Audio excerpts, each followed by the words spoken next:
What's up, guys? Today, we're diving into the weirdest, creepiest corners of your childhood. Except, these places have been completely abandoned and left to rot. Using Google Maps and a little bit of internet sleuthing, we tracked down the most cursed childhood locations that time forgot. Imagine your favorite playground, but now it's overgrown, silent, and possibly haunted. That's where we're headed. First up on our adventure, a McDonald's that's been untouched for over 16 years. I'm talking Happy Meal boxes fossilized in the corner, fryers that haven't sizzled since George Bush was president, and a playground that's more horror movie than Happy Meal. But that's not all. We're also checking out a bowling alley where the only strikes lately have been made by spiders, and a school that looks like it's straight out of a post-apocalyptic movie. We pushed ourselves way out of our comfort zone to get this footage. You won't believe what we found inside these childhood landmarks. So stick around until the end, because things get scarier and more nostalgic the deeper we go. Alright, buckle up. The road trip begins. Yeah, honestly, I'm not sure if I'm more excited or terrified, but let's do this. We started our journey early in the morning, the sun just peeking over the horizon as we piled into the van. There's something about planning a trip to an abandoned McDonald's that makes the air feel electric, and more than a little creepy. The GPS led us down winding roads, past rusted playgrounds and gas stations with faded signs, until finally, we saw it. The golden arches, standing tall but battered, like a relic from another era. As we stepped out of the car, the parking lot was eerily empty. Weeds had cracked through the pavement, and a faded Play Place sign swung in the breeze, creaking like an old ship. The whole building looked like it had been frozen in time. No cars, no kids, not even a stray cat. Just silence. We circled around to the drive-thru, and I half expected a voice to crackle through the speaker. Instead, there was only the sound of wind and the distant cawing of crows. Rumor has it, this McDonald's closed down overnight back in 2008 after a mysterious incident that nobody in town wants to talk about. Some say it was a health inspection gone wrong. Others whisper about a ghost sighting in the kitchen. But the truth is, nobody really knows. And that mystery made our hearts race as we searched for a way inside. We found a broken window in the back, its glass long since shattered.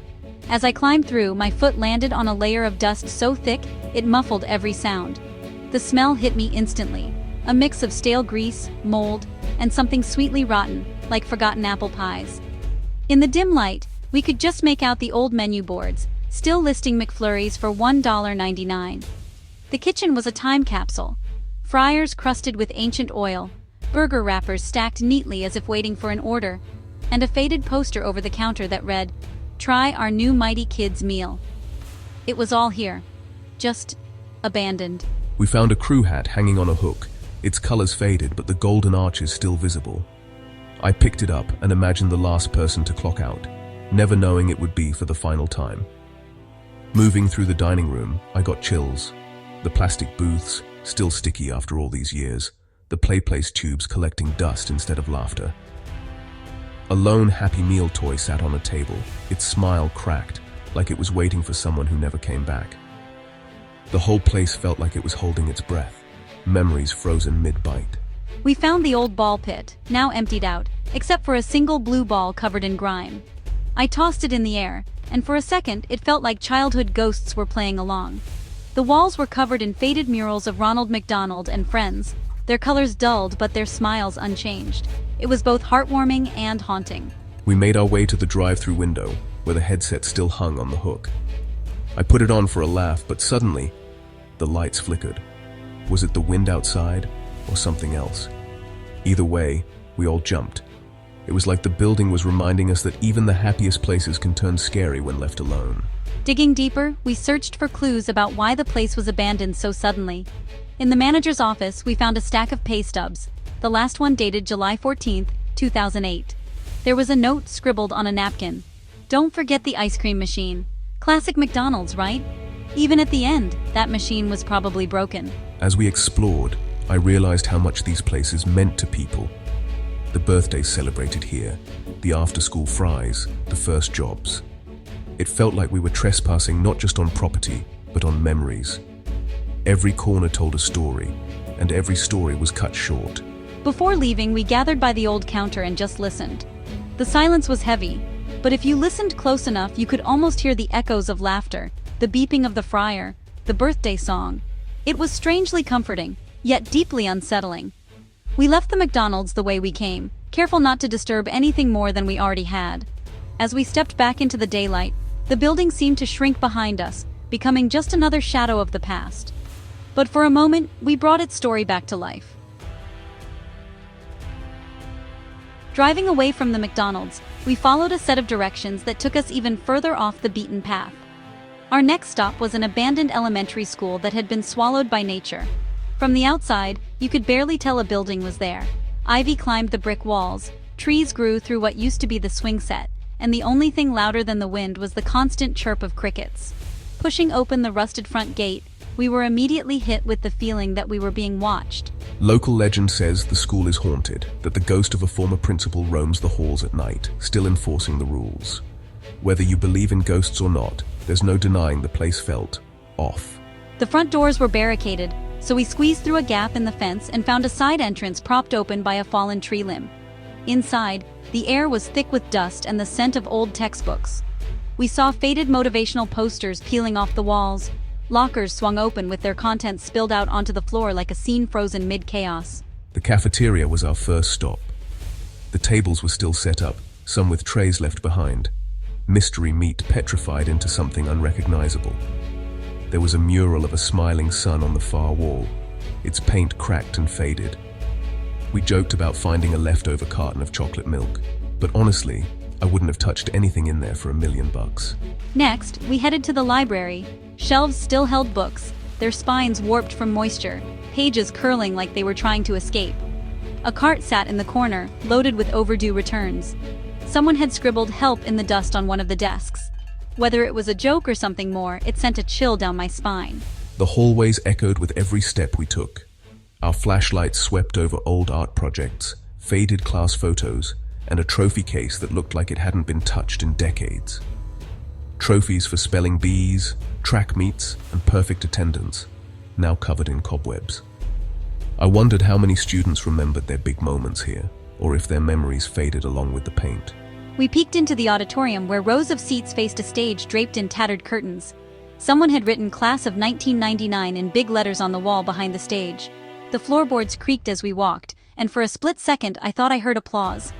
Maybe it was just the wind, or maybe it was the ghosts of school plays past. Exploring the classrooms, we found desks still arranged in neat rows. Open textbooks, chalkboards filled with half-erased lessons, and a teacher's mug that read, "World's Best Teacher," still sitting on the desk. It felt like the bell could ring at any moment, and kids would come rushing in, laughing and shouting. One classroom caught our eye. Science lab equipment left scattered across the tables. Beakers filled with murky liquid, a frog dissection kit still in its box, and a faded periodic table on the wall. I picked up a microscope and peered through it, half expecting to see something otherworldly staring back at me. We made our way to the gym, where the floor was warped from years of water damage. Basketball hoops hung crooked, and a single deflated ball rolled across the floor as we entered. Echoes of sneakers and whistles seemed to bounce around the empty space. Moving through the school, the sense of being watched grew stronger. Every so often we'd hear a noise, a distant thump, a door creaking shut. Maybe it was the wind, maybe it was animals, or maybe the stories were true. Either way, our nerves were shot. Outside, the playground was almost unrecognizable. Swings tangled with vines, a slide half swallowed by a tree, and monkey bars rusted almost all the way through. We imagined kids playing here, now long gone, their laughter replaced by the rustle of leaves. The school's main office was the final stop. Papers were strewn everywhere, old announcements still pinned to the board. School dance Friday, and fire drill next week. The phone was off the hook, hanging by its cord. We sat in the principal's chair for a minute, trying to picture what it was like before the silence took over. Before leaving, we took a moment to look back at the building, its windows reflecting the overgrowth outside. We felt a mix of sadness and awe. These places once shaped lives, and now they're slowly being reclaimed by nature. It's beautiful and haunting all at once. As we walked away, I realized these abandoned places aren't just buildings. They're time capsules of memories, waiting for someone to remember them. And today, that someone was us. Exploring these abandoned childhood haunts was way more intense and emotional than we ever expected. From the untouched McDonald's frozen in time to the school slowly being swallowed by the forest, every place we visited had its own story to tell.